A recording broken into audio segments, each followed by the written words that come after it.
भारत की आज़ादी से एक महीना पहले जुलाई 1947 की बात है। इंडोनेशिया में हालात बहुत खराब थे। डच सेना ने अपना राज वापस लेने के लिए वहां बड़ा हमला कर दिया। डच फाइटर जेट्स आसमान में मंडरा रहे थे। उनका आदेश था कि कोई भी विदेशी जहाज दिखे तो उन्हें तुरंत आसमान में ही उड़ा दिया जाए। ऐसे खौफनाक माहौल में दिल्ली से डगलस C-47 डकोटा विमान उड़ान भरता है, जिसमें भारत के जांबाज पायलट बीजू पटनायक थे। दुश्मन के रडार को धोखा देने के लिए उन्होंने अपना विमान समंदर की लहरों के बिल्कुल करीब से उड़ाया। भारी खतरे के बीच वो जकार्ता के पास एक सुनसान और कच्चे हवाई अड्डे पर उतरे। वहां से उन्होंने इंडोनेशिया के प्रधानमंत्री और उपराष्ट्रपति को अपने विमान में बैठाया। दुश्मन की तोपों से बचते हुए वो उन्हें सुरक्षित दिल्ली ले आए। ये वो वाकया था जिसने भारत और इंडोनेशिया को हमेशा के लिए खून के रिश्तों में बांध दिया। इस अदम्य साहस के लिए इंडोनेशिया ने बीजू पटनायक को अपना सर्वोच्च नागरिक सम्मान दिया था। फिर आगे चलकर वो ओडिशा के मुख्यमंत्री भी बने। आज वक्त बहुत आगे निकल चुका है। हम 2026 में बैठे हैं। दशकों पुरानी ये ऐतिहासिक दोस्ती आज नए और बहुत अहम मुकाम पर पहुंच गई है। दुनिया आज बहुत तेजी से बदल रही है। ऐसे में इंडोनेशिया ने अपने गोल्डन इंडोनेशिया 2045 विजन के लिए बड़ा और रणनीतिक फैसला लिया है। अपने देश को विकसित करने के लिए इंडोनेशिया ने पश्चिमी देशों की तरफ नहीं देखा। उसने अपने पड़ोसी चीन के मॉडल को भी दरकिनार कर दिया। इसके बजाय उसने भारत के डिजिटल और गवर्नेंस मॉडल पर अपना पूरा भरोसा जताया है। भारत का UPI, मिड डे मील और जन औषधि मॉडल इंडोनेशिया के लिए मास्टर क्लास बन गए हैं। वो हमारे विकास मॉडल को टेम्पलेट की तरह इस्तेमाल कर रहा है। लेकिन ऐसी क्या जरूरत आ पड़ी कि वो भारत की नीतियों की हूबहू कॉपी कर रहा है? इसके अलावा स्ट्रेट ऑफ मलाक्का भारत के लिए इतना अहम क्यों है? ये समुद्री रास्ता चीन का चैन क्यों छीन रहा है? दुनिया की सबसे बड़ी मुस्लिम आबादी वाले देश की करेंसी पर हिंदू भगवान गणेश जी की तस्वीर क्यों छपती है? क्यों वहां की नेशनल एयरलाइन का नाम भगवान विष्णु के वाहन गरुड़ पर है? इंडो पैसिफिक रीजन और क्रिटिकल मिनरल्स में कैसे दोनों देश मिलकर चीन का एकाधिकार खत्म कर रहे हैं? चीन के लिए भारत और इंडोनेशिया की साझेदारी इतनी बड़ी सरदर्दी कैसे बन गई है? क्या भारत और इंडोनेशिया मिलकर सच में दुनिया की सबसे तेज क्रूज मिसाइल ब्रह्मोस बनाने वाले हैं? ये 5 सवाल आपको ग्लोबल साउथ की बदलती ताकत का एहसास कराएंगे। आपको समझ आएगा कि कैसे विकासशील देश अब अपने फैसले खुद ले रहे हैं। इन सवालों के जवाब आपको उस दौर में ले जाएंगे जहां से इस रिश्ते की शुरुआत हुई। यवद्वीप, ये वो नाम है जो महर्षि वाल्मीकि ने अपनी रामायण में लिखा था। आज इसे जावा द्वीप के नाम से जाना जाता है। 2000 साल पहले हमारे भारतीय नाविक, व्यापारी और भिक्षु समंदर के रास्ते यहाँ पहुंचते थे। प्राचीन काल में समंदर का सफर बहुत मुश्किल होता था, फिर भी पल्लव, चोल और कलिंग साम्राज्य के लोग महीनों तक लहरों से लड़ते हुए इंडोनेशिया पहुंचते थे। धीरे धीरे वो वहां के लोगों के साथ बहुत अच्छे से घुल मिल गए। उन्होंने वहां श्रीविजय और माजापहित जैसे बड़े साम्राज्यों के साथ मजबूत व्यापारिक रिश्ते बनाए। इसी रास्ते हिंदू और बौद्ध धर्म दक्षिण पूर्व एशिया में फैला। कथाओं में भी जिक्र मिलता है कि सीता माता की खोज में सुग्रीव ने अपनी वानर सेना को इसी यवद्वीप में भेजा था। आज भले ही इंडोनेशिया दुनिया का सबसे बड़ा मुस्लिम आबादी वाला देश है, वहां करीब 87% आबादी इस्लाम को मानती है, फिर भी उन्होंने अपनी प्राचीन जड़ों को कभी नहीं काटा। उन्होंने अपना धर्म बदला लेकिन अपनी संस्कृति नहीं छोड़ी। अक्सर लोग हैरान होते हैं कि इंडोनेशिया अपनी करेंसी पर भगवान गणेश की तस्वीर क्यों छापता है। इसका जवाब उनकी सोच में छिपा है। इंडोनेशिया के लोग मानते हैं कि उनका धर्म नया है, लेकिन उनके पूर्वज और उनकी संस्कृति वही पुरानी है। वो अपनी जड़ों का बहुत सम्मान करते हैं। ये ऐसा उदाहरण है जिसे आज की दुनिया में बहुत कम देखा जाता है। यही वजह है कि उनकी नेशनल एयरलाइन का नाम भगवान विष्णु के वाहन पर गरुड़ इंडोनेशिया रखा गया है। उनकी राष्ट्रीय भाषा में भी हजारों संस्कृत के शब्द इस्तेमाल होते हैं। इंडोनेशिया में 9वीं सदी में बना दुनिया का सबसे बड़ा बौद्ध मंदिर बोरोबुदुर शान से खड़ा मिलेगा। इसकी वास्तुकला पर भारत की गुप्त शैली का गहरा असर दिखता है। इंडोनेशिया में एक मशहूर और ऐतिहासिक शहर है जिसे योग्याकार्ता कहा जाता है। इस शहर का नाम भारत की पवित्र नगरी अयोध्या से ही प्रेरित है। यहीं पर मौजूद है प्रम्बानन मंदिर। दुनिया के इस सबसे बड़े मुस्लिम देश में भगवान राम का जीवन वहां के लोगों की रग रग में बसा हुआ है। वहां के लोगों के लिए राम सिर्फ भगवान नहीं है, वो उन्हें महान आदर्श के रूप में देखते हैं। ये दुनिया का इकलौता ऐसा देश है जहां साल के 12 महीने और हर दिन रामलीला का भव्य मंचन होता है। इसे वहां रामायण बैले के नाम से जाना जाता है। इस रामलीला की सबसे खास और खूबसूरत बात यह है कि इस पे काम करने वाले सभी 100% कलाकार मुस्लिम होते हैं। ये कलाकार अपने धर्म का पालन करते हैं और नमाज पढ़ते हैं। इसके साथ ही मंच पर राम की कहानी भी उतने सम्मान और समर्पण के साथ सुनाते हैं। वहां के लोगों ने अपना धर्म जरूर बदला, पर अपनी प्राचीन संस्कृति को कभी नहीं छोड़ा। वहां रामायण को सिर्फ मंच पर नहीं देखा जाता, उसे घरों में भी बहुत श्रद्धा से पढ़ा जाता है। इंडोनेशिया की अपनी अलग रामायण है, जिसे काकावीन रामायण कहा जाता है, जो वहां की पुरानी जावानीज भाषा में लिखी गई है। वहां के माता पिता अपने बच्चों को राम के आदर्शों पर चलना सिखाते हैं। ये अपने आप में बहुत बड़ी मिसाल है। उनकी मशहूर कठपुतली कला वायांग कुलित भी महाभारत और रामायण की कहानियों पर ही चलती है। भारत की तरह उनका भी राष्ट्रीय आदर्श वाक्य भिन्नेका तुंगगल एका है, मतलब अनेकता में एकता। ये सांस्कृतिक जुड़ाव इतना गहरा था कि जब 1927 में नोबेल पुरस्कार विजेता गुरुदेव रविंद्रनाथ टैगोर जावा और बाली गए तो वो हैरान रह गए। उन्होंने वहां के लोगों और संस्कृति को देखकर कहा था कि मैं इस द्वीप पर जहां भी जाता हूं मुझे ईश्वर के दर्शन होते हैं।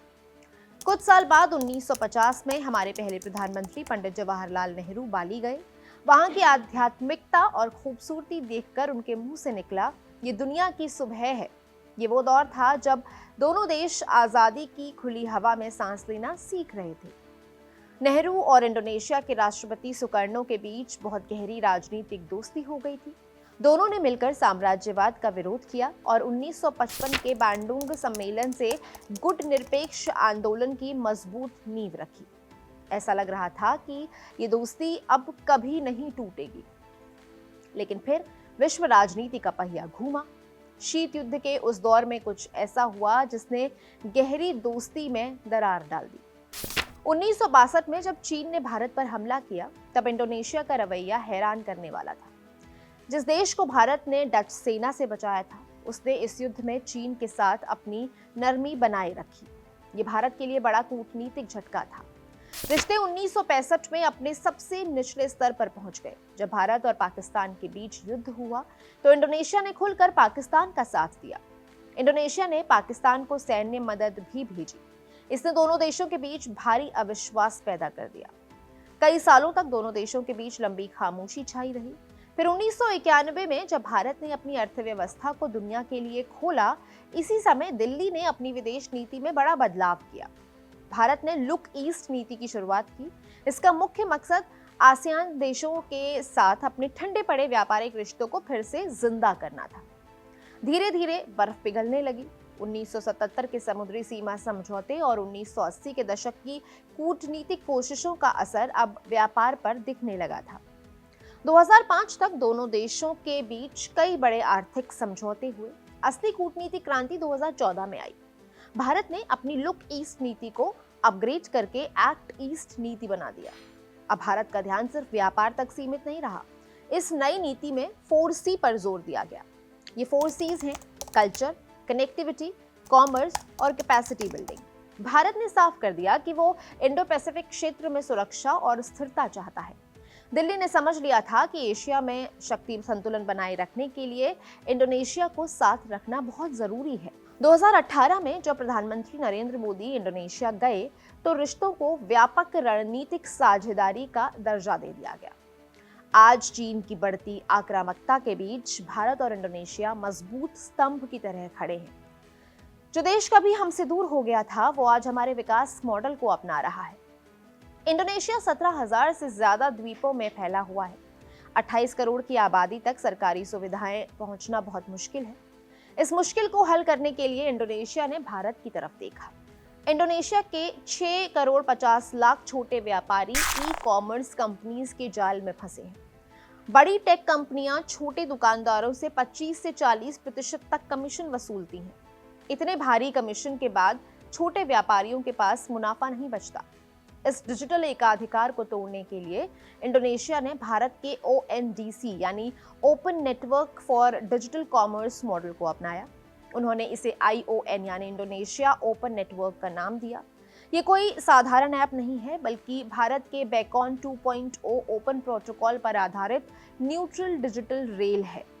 इसका लक्ष्य छोटे व्यापारियों के लिए कमीशन को 8% से नीचे लाना है। इससे लाखों छोटे कारोबारी बिना बड़ी टेक कंपनी के दबाव के अपना सामान ऑनलाइन बेच सकेंगे। ये भारत का डिजिटल पब्लिक इंफ्रास्ट्रक्चर है जो विदेशी जमीन पर क्रांति ला रहा है। इसके साथ ही भारत का यूपीआई और इंडोनेशिया का QRIS सिस्टम भी आपस में जुड़ रहे हैं। इंडोनेशिया का QRIS सिस्टम बहुत सफल है। 2025 के अंत तक इसके 5 करोड़ 90 लाख यूजर्स और 4 करोड़ 20 लाख मर्चेंट्स हो चुके थे। हर साल बाली और इंडोनेशिया के बाकी शहरों में करीब 17 लाख भारतीय पर्यटक जाते हैं। अभी तक इन पर्यटकों को महंगे अंतर्राष्ट्रीय पेमेंट नेटवर्क का इस्तेमाल करना पड़ता था।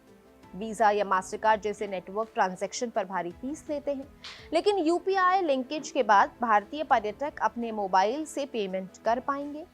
ये डिजिटल गवर्नेंस का वो रूप है जो आम आदमी के लिए विदेश यात्रा को आसान और सस्ता बना रहा है। अब उस सवाल का जवाब देती हूँ जिसका जिक्र मैंने शुरुआत में किया था। इंडोनेशिया भारत के मिड डे मील और जन औषधि मॉडल को क्यों अपना रहा है? 17,000 द्वीपों वाले देश में ग्रामीण इलाकों तक सस्ती दवाएं पहुंचाना बहुत मुश्किल काम है। भारत ने अपनी जन औषधि योजना से पूरे देश में सस्ती जेनेरिक दवाओं का मजबूत जाल बिछाया। इसी सफल मॉडल को देखकर इंडोनेशिया के राष्ट्रपति ने red and white village cooperatives की शुरुआत की। इसके तहत पूरे इंडोनेशिया में 80,000 ग्रामीण क्लिनिक बनाए जाएंगे, जिसमें मरीजों को सस्ती और अच्छी दवाएं दी जाएंगी। इसके लिए इंडोनेशिया सरकार भारत के साथ थोक सप्लाई ढांचा तैयार कर रही है। भारत का हेल्थ केयर मॉडल अब इंडोनेशिया के गांवों की तस्वीर बदल रहा है। दवाओं के अलावा बच्चों का कुपोषण भी वहां बहुत गंभीर समस्या है।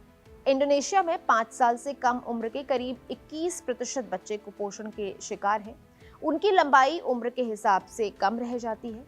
इसे खत्म करने के लिए इंडोनेशिया ने फ्री न्यूट्रिशियस मील प्रोग्राम शुरू किया। यह नया प्रोग्राम भारत की PM पोषण यानी मिड डे मील योजना की कॉपी है। भारत की ये योजना दुनिया का सबसे बड़ा स्कूल फीडिंग प्रोग्राम है, जिससे 11 करोड़ बच्चों को फायदा होता है। इंडोनेशिया के अधिकारियों ने भारत आकर भोजन की खरीद, लॉजिस्टिक्स और सप्लाई चेन को बारीकी से समझा। अब वो $28 बिलियन के भारी बजट के साथ इस योजना को लागू कर रहे हैं। 2029 तक 8 करोड़ 20 लाख बच्चों और गर्भवती महिलाओं को इसका फायदा मिलेगा। भारत की नीतियां समाज के साथ साथ अर्थव्यवस्था को भी बदल रही है। भारत के रिजर्व बैंक और बैंक इंडोनेशिया के बीच बहुत बड़ा समझौता हुआ है। अब दोनों देशों के व्यापारी अमेरिकी डॉलर के बिना अपनी करेंसी में व्यापार कर सकेंगे। डॉलर पर निर्भरता कम करने का मतलब है अपनी अर्थव्यवस्था को मजबूत करना। जब दो देश अपनी करेंसी में व्यापार करते हैं तो डॉलर के दाम ऊपर नीचे होने से उनके व्यापार पर कोई असर नहीं पड़ता। दोनों देशों के आयात और निर्यात को करेंसी कन्वर्जन चार्ज से मुक्ति मिल जाती है। ये ग्लोबल साउथ के देशों के लिए वित्तीय आजादी की दिशा में अहम कदम है। अमेरिका की वित्तीय बादशाहत को चुनौती देने के लिए रणनीति बहुत कारगर साबित हो रही है। हम अपना विकास मॉडल एक्सपोर्ट कर रहे हैं। डिजिटल नेटवर्क, सस्ती दवाएं, बच्चों का पोषण और अपनी करेंसी में व्यापार, ये सब मिलकर भारत और इंडोनेशिया को बहुत ताकतवर बना रहे हैं। अर्थव्यवस्था और समाज के बाद अब बात सुरक्षा की आती है। अर्थव्यवस्था तभी सुरक्षित रहती है जब समंदर महफूज हो। इंडोनेशिया और भारत इंडो पैसिफिक क्षेत्र के सबसे अहम चौराहे पर मौजूद है। दुनिया का 25% व्यापार इसी रास्ते से होता है और हर साल 94,000 जहाज इसी रास्ते से होकर गुजरते हैं। भारत का सबसे दक्षिणी हिस्सा यानी अंडमान और निकोबार द्वीप समूह इंडोनेशिया के सबांग पोर्ट से सिर्फ 150 किलोमीटर दूर है। इन दोनों जगहों के बीच की दूरी को अंडमान सबांग कॉरिडोर कहा जाता है, जो सैन्य और रणनीतिक लिहाज से बेहद अहम है। चीन अक्सर इस इलाके में अपनी पनडुब्बियों और जहाजों को रडार बंद करके भेजता है, जिसे डार्क शिपिंग कहा जाता है। चीन की इस चालाकी को पकड़ने के लिए भारत और इंडोनेशिया मिलकर समंदर में गश्त लगा रहे हैं। भारत के गुरुग्राम में मौजूद इंफॉर्मेशन फ्यूजन सेंटर में इंडोनेशिया अपना संपर्क अधिकारी भी तैनात कर रहा है। समंदर में चीन को काबू में रखने के लिए बहुत मजबूत रक्षा साझेदारी आकार ले रही है। इसी रणनीतिक साझेदारी का सबसे बड़ा हथियार भारत की ब्रह्मोस मिसाइल साबित होने वाली है। ये दुनिया की सबसे तेज सुपरसोनिक क्रूज मिसाइल है। भारत और इंडोनेशिया के बीच इस खतरनाक मिसाइल की डील लगभग आखिरी दौर में पहुंच चुकी है। दिलचस्प बात यह है कि इंडोनेशिया इसे सिर्फ भारत से खरीद नहीं रहा, बल्कि आत्मनिर्भर भारत अभियान से प्रेरणा लेते हुए मिसाइल के कुछ हिस्सों का अपने ही देश में सह उत्पादन करना चाहता है।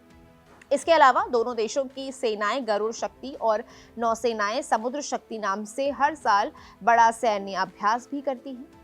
हथियार और समंदर की किलेबंदी के अलावा एक और मैदान है जहां दोनों देश ड्रैगन को खुली चुनौती दे रहे हैं। भविष्य की तकनीक और क्रिटिकल मिनरल्स। मार्केट में लगातार इलेक्ट्रिक गाड़ियां आ रही हैं, लेकिन इसको चलाने के लिए जरूरी चीज है बैटरी, जिसके लिए निकेल नाम के खनिज सबसे ज्यादा जरूरी होता है। पूरी दुनिया में निकेल का 21% भंडार अकेले इंडोनेशिया के पास है, जो किसी भी देश के लिए बड़े खजाने जैसा है। अभी तक इस अहम सप्लाई चेन पर चीन का कब्जा था, लेकिन अब भारत सीधे तौर पर इंडोनेशिया के साथ हाथ मिला रहा है। भारत चीनी कंपनियों को बाईपास करके सीधे इंडोनेशिया के खनन और ऊर्जा क्षेत्र में निवेश कर रहा है। ऊर्जा सुरक्षा को मजबूत करने के लिए भारत वहां के नुनुकान गैस ब्लॉक में $121 मिलियन का बड़ा निवेश कर रहा है। इन खनिजों के लिए साथ मिलकर काम करने से दोनों देश इलेक्ट्रिक गाड़ियों के बाजार से चीन का एकाधिकार खत्म कर रहे हैं। चाहे डिजिटल नेटवर्क हो, समंदर की सुरक्षा हो या फिर ब्रह्मोस मिसाइल का साझा निर्माण, सारे कदम उस मजबूत बुनियाद को दिखा रहे हैं जहां विकासशील देश अब पश्चिमी महाशक्तियों पर निर्भर नहीं है। इन बड़े बदलावों का असर आने वाले समय में पूरी दुनिया महसूस करेगी। अब भारत और इंडोनेशिया का रिश्ता सिर्फ खरीदार और विक्रेता तक सीमित नहीं रहा। हम सिर्फ व्यापार के लिए साथ नहीं हैं। ये नई साझेदारी डिजिटल उपनिवेशवाद का करारा जवाब है उन पश्चिमी टेक कंपनियों और चीनी एकाधिकार के लिए जो विकासशील देशों पर अपना शिकंजा कसना चाहते हैं। इंडोनेशिया ने दिखा दिया है कि डिजिटल दुनिया में भी अपनी आज़ादी बचाई जा सकती है। दोनों देश किसी महाशक्ति के पीछे चले बिना अपना रास्ता खुद बना रहे हैं। ग्लोबल साउथ के लिए ये साझेदारी उम्मीद की नई किरण है। भारत के विकास मॉडल और इंडोनेशिया की ताकत ने मिलकर ऐसा मजबूत खाका तैयार किया है जो आत्मनिर्भर भविष्य की गारंटी है। जैसे 1947 में डकोटा विमान की उस साहसिक उड़ान ने इंडोनेशियाई नेतृत्व को बचाया था, ठीक वैसे ही आज की डिजिटल और आर्थिक उड़ान दोनों देशों को विदेशी दबाव से बाहर निकाल रही है। ये ग्लोबल साउथ का नया सवेरा है जहां विकासशील देश अब किसी के मोहताज नहीं है। आपकी इस बारे में क्या राय है? दोनों देशों के रिश्तों को लेकर आप किस तरह से सोचते हैं? कमेंट करके ज़रूर बताइएगा। ऐसे ही दिलचस्प किस्सों और जानकारी के लिए अभी कड़क को सब्सक्राइब कीजिए। मैं हूं गरिमा, कैमरा के पीछे है मेरे साथी अली। आप देख रहे हैं कड़क। शुक्रिया।